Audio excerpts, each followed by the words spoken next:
Okay, hey, I'm Colin Szesze, one of the owners of Carnivorous Plant Nursery, and we're here in our warm temperate greenhouse to talk a little bit about who we are and what we do.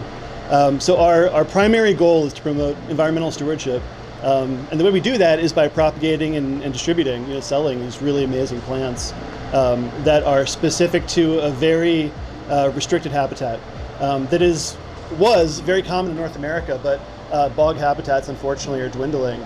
And so, our goal, our vision is to make more people aware of, number one, these amazing plants, and number two, and equally importantly, is the habitat they come from and what's unique about it, what is threatening it, and how people can help to, preserve a really important ecological niche that is home to many amazing plants and animals up and down the Atlantic coast. Yeah, I mean, the fun part is definitely interacting with customers and sharing the collection of plants. The collection itself started as my father's hobby, and I've been around the plants, since I was a kid. And so that wow factor, I wouldn't say it's lost on me, but I was too close to it for a long time. But it's fun when we have people come and visit the nursery, just to watch.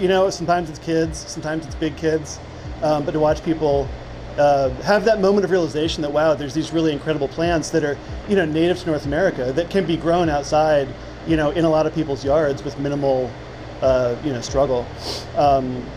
And just watching people, light up and become fascinated by, animal eating plants or insect eating plants. It's a really cool thing. You feel like a wizard, just showing people around this collection. So that's definitely, I think, the most fun aspect of it. But it's a really, the nursery, and this type of nursery, it's a really fun mix of, obviously there's the e-commerce and there's the web side of things, there's the nursery side of things, the plant propagation side of things. And so it means there's always something new or interesting to be doing, right? And it's got a really wide range of activities. So if I just can't stand getting my hands dirty one day, I could, keep myself occupied with just every other aspect of running an e-commerce business. So it's extremely diverse and no 2 days are the same. I think that's probably the best part. So my father, Michael, started the business. He's our founder, and he had been keeping these plants as a hobby his entire life, my entire childhood. He was a science teacher, and he definitely brought me up on plants and nature and animals and science. So I was always a hobbyist. But I was never a big plant guy. I was more into fish and reptiles and saltwater corals and stuff was kind of my niche, my hobby. And I attempted to work for the nursery a few times over the past 20 years or so that the business has been running. And in the early days I did. I mean, we did order fulfillment and whatever needed to be done. So as the nursery was small and growing, I needed a day job. And so that took me down a path into tech, and I was living in California for about a decade, working for a software company. So there were two things recently that made me decide to make a career change and really dive in.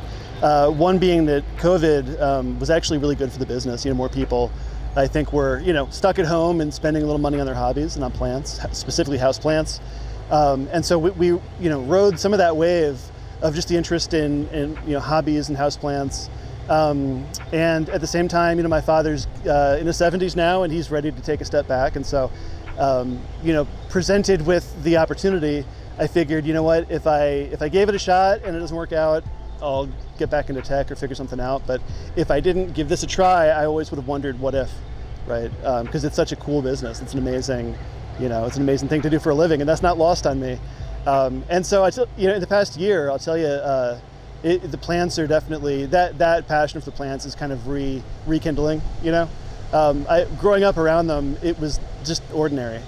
But working with them now on a daily basis and seeing how excited people get about the plants has really kind of reawakened some of that in myself, for sure. The number one thing is the preservation of the bog habitat, right? So, real fast, a bog is different from a swamp. They're both wetlands. A bog is a wetland where rain is continually flushing the nutrients away, whereas a swamp is a wetland that's a low area that accumulates nutrients. And so that bog habitat is extremely niche and is characterized by sphagnum moss, which deposits peat and builds up over time. And that acidic peat and that really well-drained, nutrient and mineral poor soil is where you can find, Venus flytrap, sundews, pitcher plants in North America. So preserving, making people, number one, aware of that habitat and what that niche is all about and how it's different from a swamp, and making sure that people are respecting it, is the number one goal for the nursery. And so, most directly what that means is, we propagate these plants and distribute them so that there isn't any pressure on wild collection. And maybe it's naive to say that we're eliminating that pressure, but we certainly would hope that if people have an interest in the plants, that they would get them from us.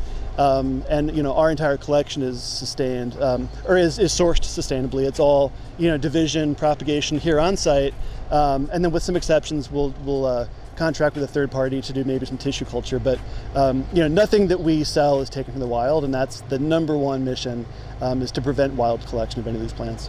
I can't speak enough about how excited I get whenever I get the chance to go down to the Carnivorous Plant Nursery, and I also can't talk highly enough about the passion and the care that Colin puts into the nursery and with every plant that he gets the chance to work with.